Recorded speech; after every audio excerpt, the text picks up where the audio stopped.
Ассаламу алейкум.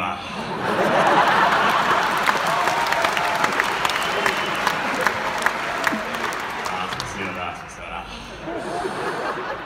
КВН с юбилеем поздравляю, да. Хорошая передача, да, мне нравится, да. Александр Васильевич, да. Поздравляю.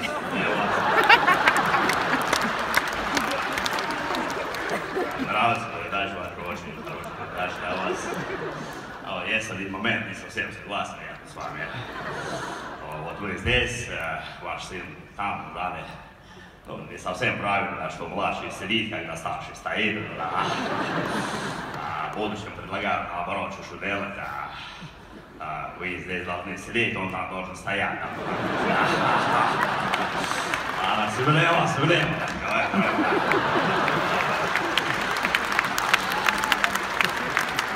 Меня в последнее время очень много спрашивают в связи с этими выборами в США, да.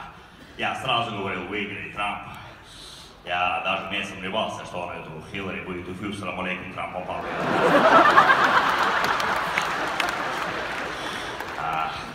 Вот эта тема вот сейчас популярна очень, которая покемоны ловят, которые есть, да. Значит, Владимир Владимирович, я вам официально заявляю, на территории Чеченской Республики ни одного покемона нет, я выйду.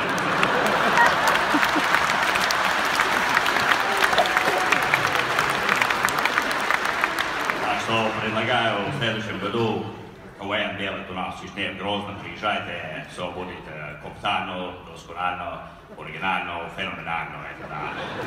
И вот этого, который меня копирует, этого Галустяна с собой берите, я ему ноги поломаю на руках, носить его буду. Да, спасибо. Так что, как говорят вот эти КВНщики, это ни буха, ни пера, ни денег, ни машины, как они живут, я не понимаю.